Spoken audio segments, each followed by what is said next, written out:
La casa está en orden.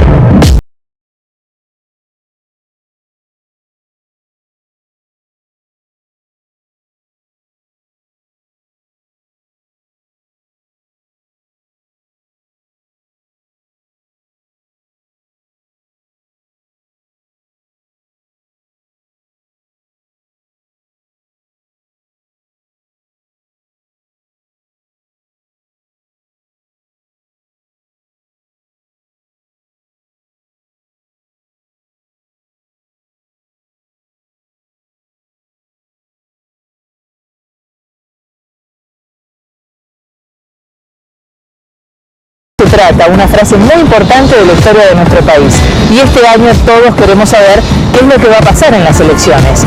Por eso en este primer programa consultamos a analistas políticos, Rosendo Fraga y Ricardo Rubiar, acerca de los candidatos y los partidos políticos que tienen más posibilidades de ganar. Difícil hablar en política de destino o del destino de nuestro país en este año que estamos comenzando, cuando tenemos cambios tan seguidos, tan rápidos, que modifican el panorama electoral y político, ¿no? Hora tras hora. Bueno, yo diría el imprevisto es la materia de la política. Vale para la política internacional, si no miremos cuánto cambió el mundo de enero a marzo, rebelión del mundo árabe, ¿no es cierto?, catástrofe natural en Japón, problemas nucleares en Japón, guerra en Libia, y también cuánto ha cambiado la política a nivel local. Digamos, este ejercicio, si esta conversación hubiera sido a mediados de octubre, para no era claro. Néstor o Cristina eran primera minoría, pero perdían la segunda vuelta contra cualquier candidato. Estamos hablando de este momento, ¿no es cierto?, al comenzar a ir, y hoy Cristina gana en la primera vuelta. Ningún candidato opositor llega al 30% de los votos. Ahora, cuidado, faltan casi 7 meses para la elección. Y así como en 5 meses cambió tanto, puede volver a cambiar. Ahora, que los consultores digan, sí, gana Cristina en primera vuelta, tiene más chances que ningún otro candidato Cristina, ahora en abril. No es, primero, anticiparse y segundo, hacer que la gente piense así y vote a Cristina, porque siempre uno quiere estar con el que tiene posibilidades de ganar. Dos cosas. En primer lugar, yo por eso dije recién, así como en 5 meses cambiar una dirección, en 7 pueden cambiar en otra dirección. Esto es mucho tiempo en política.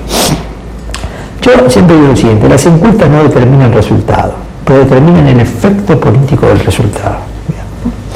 Es decir, la gente no vota como dicen las encuestas. Si no, Narváez no le hubiera ganado a Kirchner en la provincia de Buenos Aires. Había 8 encuestas que decían que ganaba Kirchner y una sola que decían que ganaba, o 2 que decían Narváez. El consenso era que iba y ganó Narváez. Y hay muchos ejemplos donde gana el que no dicen las encuestas. Pero lo que sí hacen las encuestas es generar efecto del resultado. Por ejemplo, ¿cuál sería el efecto hoy? Si hoy Cristina gana la primera vuelta, si hubiese segunda vuelta, sería un fracaso de Cristina. No sé si... Y viceversa, es claro.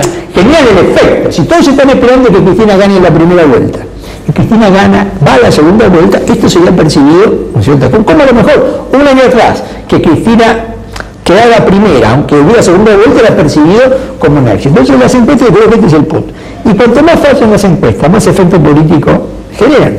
Porque cuando no hay cambio, cuando sucede lo que todos esperan, no hay cambio. El cambio se produce cuando sucede lo que la gente no espera. Claro, y cuando dicen Cristina va a ganar, Cristina es la única candidata posible, también se agrega la segunda frase. En la oposición no hay nadie todavía que pueda hacerle frente. Bueno, esto es una realidad. Si yo miro, por ejemplo, las 2 elecciones provinciales que tuvimos el mes de marzo, Catamarca y Chubut, uno puede hacer 2 análisis. Para decir, miren, también el oficialismo sacó 48 en Catamarca, 38 en Chubut. Es una clara primera minoría. Pero el principal partido opositor sacó 44 en Catamarca y 38 en Chubut, en Nacional, con lo cual en realidad son 2 bloques prácticamente similares cuantitativamente. Pero ¿qué es lo que pasa? Es decir, entre el 44 del radicalismo en Catamarca, el 38 del peronismo federal en Chubut no son una misma fuerza política. Si lo fueran, digo, bien, esto es una elección que está dividida, el país dividido en 2 bloques y cualquiera puede ganar. Pero este es el punto, entonces yo creo que es eso. Ahora, normalmente, cuando uno analiza los procesos electorales, normalmente al acercarse a la elección, uno de los candidatos opositores polariza el voto sobre los demás. Serra en el caso de Brasil, Mocus en Colombia, Lacalle en Uruguay, Piñera en el caso de Chile. Como el 2009 fue el caso de Narváez en la provincia de Buenos Aires. Ahora, hay excepciones, siempre hay excepciones. El 2007. En el 2007 ni Carrió ni Labaña polarizaba el voto opositor. Recordemos eso, con Cristina 44-45, Carrió 23 y Labaña 18. Normalmente no sucede eso, normalmente algún candidato opositor concentra. En esa oportunidad no concentró. La gran pregunta es cuál va a ser el candidato opositor que va a polarizar frente a Cristina. Claro, pues en el 2011, ahora que estamos comenzando las campañas electorales, está Macri. Por el peronismo federal no está muy claro. Por el radicalismo se supone que Alfonsín, pero tampoco hay una figura ya que esté bien definida. Bueno, ahorita no lo está, faltan 7 meses. Lo que normalmente sucede es que se define a lo mejor 60 días, 90 días. Ahora, cuidado, vuelvo al punto, puede no definirse como pasó el año 2007, que quedaron 2 bloques opositores. Si uno ha dicho 23 Carrió, 18 Labaña, sumo 41, 45, 2 bloques relativamente similares. Pero esto no fue así. Y entonces lo que le voy a preguntar es, ¿será Alfonsín, será Macri, será otro? No lo sabemos. ¿Habrá polarización o finalmente no la habrá? Bueno, esto es lo que plantea una situación muy abierta. Como también el oficialismo puede estar arriba del 40% de votos, pero a lo mejor puede bajar en los próximos meses también. Un hombre que mide muy bien en las encuestas es Scioli, y todos miran a Scioli y a Cristina, ¿no? A ver qué actitud toma Cristina con respecto a Scioli y el mismo Scioli, cómo se comporta y qué decisiones toma. Bueno, yo creo que esto nos lleva a un punto quizás un poco más amplio, que es la relación entre kirchnerismo y peronismo.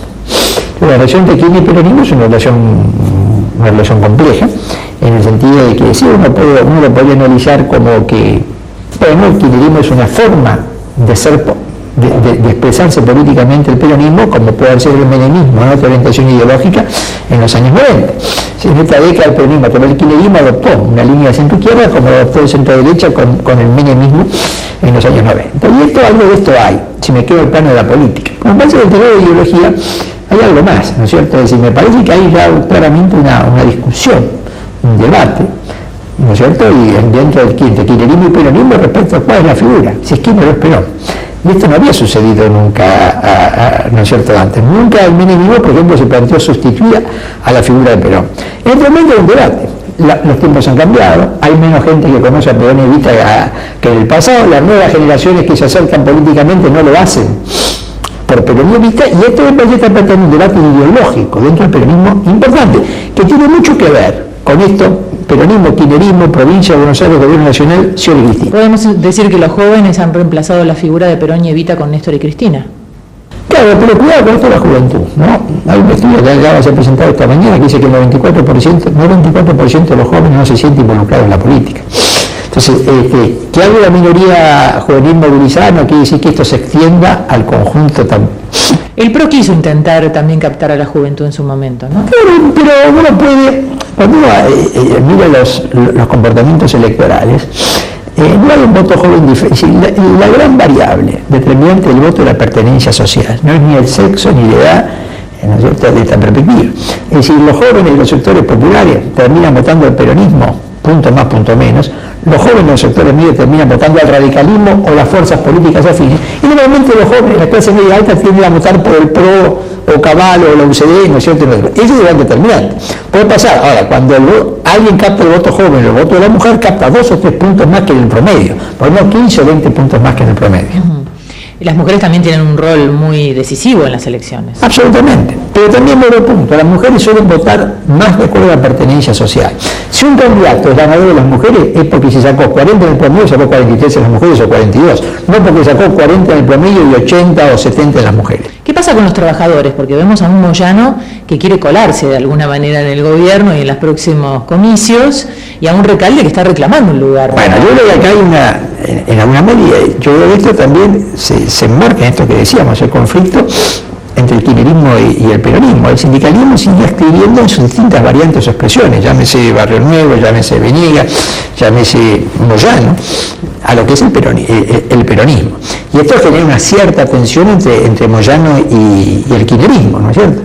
Y me parece que esto, dado el poder y la influencia de Moyano, no vemos que Moyano es presidente del peronismo de la provincia de Buenos Aires, el distrito más importante del país, y es vicepresidente del peronismo nacional debajo de Scioli. O sea que es un sindicalista, pero además de tener el poder sindical, tiene una cuota de poder político, ¿no es cierto?, muy, muy importante. Y en la medida en que hay un planteo del kirchnerismo casi superando al peronismo, esto me parece, desde el punto de vista político, acentúa las tensiones entre kirchnerismo y sindicalismo. ¿Y qué pasa con los temas que le importan a la gente en su vida cotidiana, ¿no? Y si influyen o no en su decisión a la hora de votar. Digo, inseguridad, inflación. No, esos temas sin lugar a dudas influyen, pero también tiene que haber alguien capaz de articularlos, de presentarlos, de plantearlos, de discutirlos, de debatirlos, de proponerlos. Entonces no cabe duda que, por ejemplo, la inseguridad es la primera demanda, la primera urgencia de la sociedad. Pero tiene que haber alguien que en el terreno de la política sea capaz de ofrecerle a la gente soluciones, propuestas, cómo mejora esto, no mejora esto. En general, más bien, el kirchnerismo, por ejemplo, en la elección del 2007 no habló de inseguridad. Aunque la inseguridad ya estaba instalado como un buen tema, pero evidentemente ni Labaña ni Carrió lograron, en este caso, hacer del tema de seguridad una lo hizo de Narváez. En 2009, yo digo en 2007, sí. Por eso digo, si hay un candidato que lo puedan presentar, sí. Y Scioli también habla mucho. Eso juega. Y diferenciándose del gobierno nacional, porque creo que en este punto es uno de los temas donde a veces la ideología está antes que la política. Me parece que el gobierno nacional tiene más una visión ideológica de la seguridad. Y hay una paradoja, a lo mejor Cristina hoy gana la primera vuelta con un discurso, su radio discurso de centro izquierda. Ahora vamos a tomar la provincia de Buenos Aires, primero está Scioli, segundo Narváez y tercero Massa. La provincia de Buenos Aires tiene un voto ideológicamente muy diferente al voto nacional. Para cerrar, ¿qué pasa con la política económica? ¿Va a influir en las decisiones de la gente este año? Sí, pero si uno mira el crecimiento, el gobierno no puede perder. Si uno mira la inflación, el gobierno no puede ganar. Este es el problema. Por ejemplo, en Brasil fue muy claro. Brasil creció 6-7% el año pasado con 5% de inflación. Venezuela fue muy claro. Venezuela la inflación fue casi 30% y el PBI cayó 2%. El problema de la Argentina es que tiene al mismo tiempo una alta inflación que juega en contra y un crecimiento importante que juega a favor. Por eso me parece que la economía de por sí no está resolviendo el tema de la elección. Por un lado hay un factor que juega muy a favor y por otro lado hay un factor que juega en contra. Muchísimas gracias. Gracias a usted. Difícil escribir el destino en un año tan intenso como va a ser este para los argentinos, ¿no? Difícil hacer pronósticos. Pero ¿cuál es la perspectiva que usted puede hacer en este mes de abril, cuando estamos empezando con las grandes campañas? Bueno, digamos, lo que uno ve hoy y avisora en términos de futuro, siempre con el nivel de incertidumbre que tiene esto y sabiendo que en Argentina por ahí los niveles de incertidumbre siempre son un poco más que el promedio, pero lo que se observa en materia política es una recomposición del oficialismo que comenzó antes del fallecimiento, antes del 27 de octubre del año pasado. Había comenzado ya una reversión de la tendencia negativa que había tenido el gobierno por el conflicto con el campo y una recuperación de imagen de la presidenta, que luego lo que ocurre a partir del 27 de octubre es acelerar la tendencia. O sea, a partir del fallecimiento de Néstor Kirchner, lo que ocurre es que la tendencia no solo se mantiene, sino se acelera la recuperación. En ese momento muchos decían, ¿qué pasará con Cristina ahora que no tiene a Néstor al lado? Sin embargo, sus niveles de popularidad y de imagen han crecido, estando sola. Claro, todo lo que digamos, yo diría a veces en forma presurosa, en forma a veces subjetiva, se planteó como pronóstico respecto a una Cristina sola, ejerciendo el gobierno.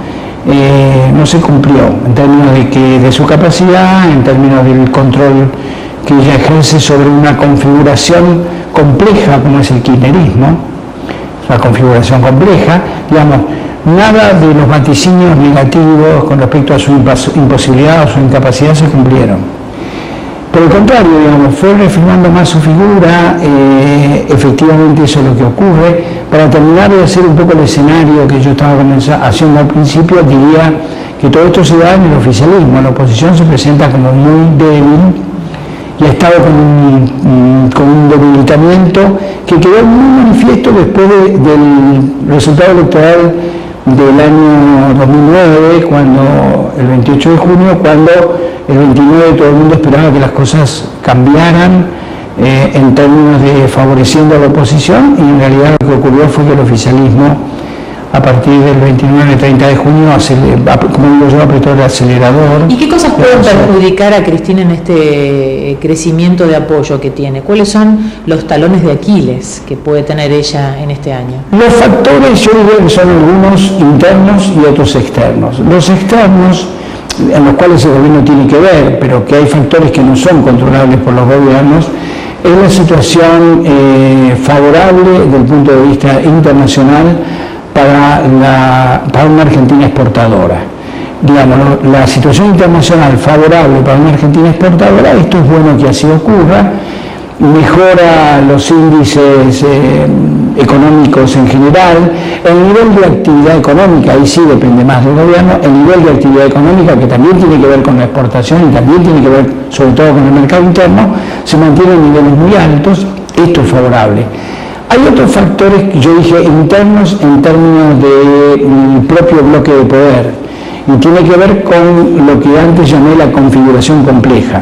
Digamos, la configuración compleja del kirchnerismo supone sectores, alas, el sector político, los intendentes, los gobernadores, los legisladores, y después está el sector, los otros sectores que son, por ejemplo, el sector sindical, la CGT. Que sería como un kirchnerismo y un peronismo en algunos momentos enfrentados. Exactamente, la relación entre el kirchnerismo y el peronismo no es una relación que esté resuelta, es una relación que se va resolviendo en el día a día y que es una relación compleja, es una relación que tiene sus complicaciones y que hasta el momento la presidenta conduce y maneja de manera ordenada. Entonces, lo que la presidenta, para consolidar su popularidad y en vista a las próximas elecciones de octubre, lo que debe hacer, lo que la sociedad espera que haga, es que ella mantenga esta configuración en términos normales, lo más armónico posible, lo más controlado posible en el sentido de lo que es el control político de los sectores y los intereses de cada sector. ¿Y asuntos de la vida cotidiana de la gente, como la inflación o la inseguridad, también pueden perjudicarla este año?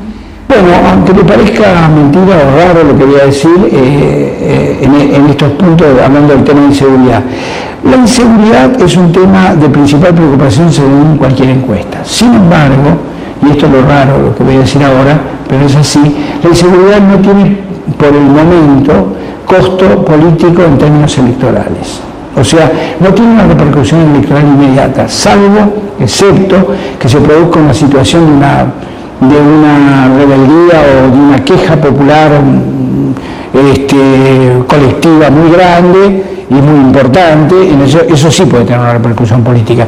Pero mientras se mantengan los niveles que está actualmente en términos de que ser sin duda la principal demanda de la población, pero que es una demanda, vamos a decirlo, no sorda porque la gente se queja, pero que no tiene efecto electoral, todo, digamos, de alguna manera concurre en forma, digamos, normal a esta situación de preocupación por la inseguridad. Y la otra cuestión que usted planteaba de la inflación, una situación, un escenario es la inflación sin nivel de actividad económica, o sea, con recesión, y otra es la inflación con actividad económica, con una actividad muy dinámica de la economía. En este último caso, que es el caso argentino, la actividad económica neutraliza la inflación, también en términos de costo electoral. No es que la gente no sepa o no diga o se queje de los precios, sino que esto de algún modo se ve neutralizado por el nivel de actividad. Hablando de la oposición ahora, ¿cómo ve el mapa de aquellos dirigentes opositores que todavía está como un poco confuso, ¿no? No está definido. Digamos, se ha avanzado un poco más, pero un poco más. Todavía falta resolver algunas cuestiones que tengan que ver con internas partidarias, todavía hay por resolver, tener todo el mapa de la oposición, toda la oferta de la oposición completada. ¿No hay líderes naturales que parezcan así con mucho protagonismo? No. Es decir, el problema grave que tiene la oposición es que su palabra, su pensamiento, su demanda, su queja, su manera de hacer oposición al oficialismo no logra poner un pie en la sociedad. La sociedad sabe que existen los opositores, más está dispuesta a votar a alguno de esos opositores como candidato a presidente, pero yo quiero decir otra cosa, quiero decir que la oposición no logra tener un peso jerarquizado en la sociedad. No hay lo que usted dijo, no hay un liderazgo suficiente como para constituirse en un referente alternativo al oficialismo. ¿Podemos decir que Cristina entonces tiene que cuidarse más de los de adentro que de los de afuera? Cristina tiene que cuidarse de todo, de los de afuera y también de los de adentro, porque los movimientos... No, porque irrumpe una figura como Moyano, por ejemplo, reclamando un espacio de los trabajadores en el gobierno. Claro, o una situación entre Scioli y Sabatel ahí que divide las aguas. Claro. Bueno, por eso le digo, es un conglomerado que mantener a las partes en lo más armónico posible supone un nivel de conducción, que Cristina lo tiene, y un nivel de liderazgo suficiente como para evitar que esas presiones que son lógicas, cuando digo lógicas es porque estoy diciendo que en la historia del peronismo todos sabemos que ha habido siempre los sectores, las alas, las ramas del peronismo que han sido siempre, han querido cada una por prevalecer sobre las otras en las listas de legisladores, alcanzar un nivel de poder lo más grande posible. Bueno, esto existe, también existe hoy y por lo tanto no hay que, preocuparse. No hay que preocuparse porque existe, pero sí hay que preocuparse por mantener a todos adentro. Esto de kirchneristas por un lado y peronistas federales por el otro, ¿quiebra el peronismo de alguna manera en dos y le da ventaja a una tercera alternativa que puede ser o por la izquierda o por la derecha? Yo creo que esta división o esta rama, por decir así, o este espacio que se llama peronismo federal, es un espacio que no puede ser considerado una suerte de división del kirchnerismo, porque, no tiene la suficiente entidad, es muy débil en términos numéricos y también en términos cualitativos, lo decía antes, tampoco el peronismo federal puede poner figuras de liderazgo nacional como para que su voz sea tenida en cuenta o considerada por parte de la opinión pública. Son sectores peronistas que en su momento algunos estuvieron con el kirchnerismo, otros no, y que se tratan de manifestar y tratan de expresar, pero no constituyen desde el punto de vista electoral una preocupación para el oficialismo. La última, ¿esto se define en primera o en segunda vuelta? Hasta el momento que estoy hablando, se define en primera vuelta y Cristina Fernández de Kirchner como candidata a la que está ganando en primera vuelta hoy. En el primer programa hablamos sobre los candidatos que tienen más posibilidades de ganar las elecciones este año. El jueves próximo vamos a estar conversando con empresarios argentinos que apuestan al país y ellos nos dan su opinión sobre la política económica y el futuro después de las elecciones.